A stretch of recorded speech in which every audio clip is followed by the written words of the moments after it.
Olá pessoal, tudo bem com vocês? Então, hoje daremos continuidade à arte renascentista e falaremos um pouco sobre a dança nesse período. Então, antes de falarmos um pouco sobre as características da dança no Renascimento, é importante destacarmos que durante a Idade Média, as manifestações artísticas que não tinham caráter religioso foram proibidas pela Igreja Católica. Assim, há poucos registros sobre a dança nesse período, com exceção de alguns que vão do século XI ao século XVII e que comprovam manifestações de dança no interior das igrejas em diversas localidades da Europa. Na Baixa Idade Média, que foi aquele período, que marcou a crise do sistema feudal, ocorreu a separação entre a dança popular e a erudita. A dança erudita, pessoal, é aquela dança que vai estar ligada à classe dominante, à elite, ou melhor, às pessoas que têm dinheiro, poder aquisitivo.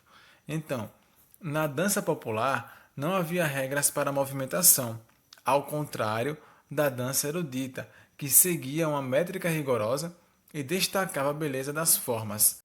Essas duas características foram mantidas nos séculos posteriores, e a partir do século XIV, os tempos lento e rápido, dançados de maneira alternada, configuraram uma forma obrigatória de se dançar na corte.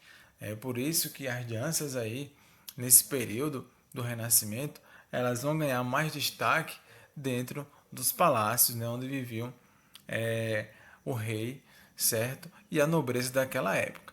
Então, falando um pouquinho agora sobre a música renascentista e os madrigais, no Renascimento, no início do Renascimento, era considerada música de qualidade aquela produzida com base em cálculos matemáticos. Foi somente a partir da segunda metade do Renascimento que a música passou a ser colocada sob uma nova perspectiva, uma perspectiva clássica. E dessa maneira, a partir da metade do século XVI, procurou-se encontrar um sistema de escrita musical que fosse capaz, de maneira simples, de adaptar as palavras à música. Assim, o texto e a compreensão dele ganharam força e a técnica da polifonia, que é o uso de duas vozes ou mais simultaneamente, prevaleceu nas composições não sacras, ou seja, nas composições profanas, certo? Nesse contexto, os madrigais foram um gênero musical que permitiu que diversas possibilidades de relação entre texto e música fossem experimentadas no Renascimento. E os principais compositores iniciais de madrigais foram Andrei e Cipriano, e seus padrões passaram a ser comuns entre os demais artistas. Já no Renascimento tardio, destacou-se a música sacra muito ligada à tradição, e seus principais expoentes foram Giovanni e Roland de Lassus. O estilo desses artistas, caracterizado por harmonia e discrição na expressão musical, aproximava-se muito mais do estilo clássico das artes visuais, ligado ali à alta renascença, do que da afetação encontrada nas obras dessa mesma linguagem do maneirismo. Lembrando, gente, que o maneirismo era uma forma, exagerada ligada ali ao Renascimento, certo? Então, dando continuidade, como vocês viram em história, com a pandemia da peste negra que assolou a Europa no início ali do Renascimento, a morte e o clima apocalíptico voltaram a ocupar o imaginário da população. E isso se refletiu também na dança.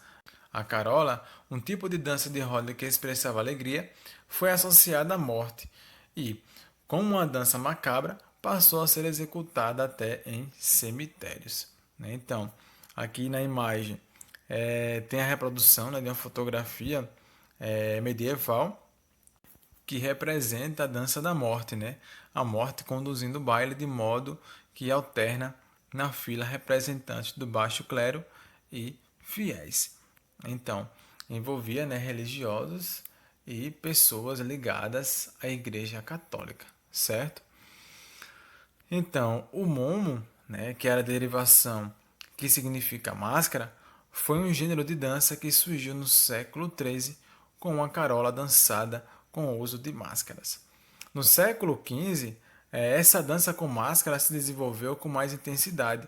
pegando características da mourisca, uma dança de origem árabe. Assim, o mamo consolidou-se como a dança realizada entre os banquetes aos moldes de espetáculo. E essa configuração se tornou a semente para o surgimento do balé de corte, que no século seguinte utilizaria muitos dos elementos do mamo. No 400, renascentista, a dança de corte, que utilizava métrica, foi aos poucos se profissionalizando. E nesse período, o corpo começou a ser visto como um instrumento de expressão artística. Para conseguir isso, artistas da dança tiveram de seguir regras, dominar a métrica e realizar os passos de maneira mais técnica, tornando-se bailarinos profissionais. Nesse contexto, surgiram os tratados de dança, com indicações técnicas para orientar os bailarinos que dançavam para o rei. Com o passar dos anos, esse tipo de dança firmou-se em regras cada vez mais rígidas e valorizou o virtuosismo. Alguns passos e movimentos criados nesse contexto, ou seja, durante o século XV, permaneceram e são vistos até hoje no balé clássico. No século XVI, os bailes de corte eram muito comuns, especialmente na França. Eles eram caracterizados pela busca de um refinamento cultural. Assim, muitas danças foram criadas especificamente para os bailes de corte, como a galharda, dança com porte de muitos saltos e, por isso, também chamada de dança de elevação. Então, pessoal, é basicamente isso. Qualquer dúvida é só me procurar, tá certo? Bons estudos e até a próxima. Tchau.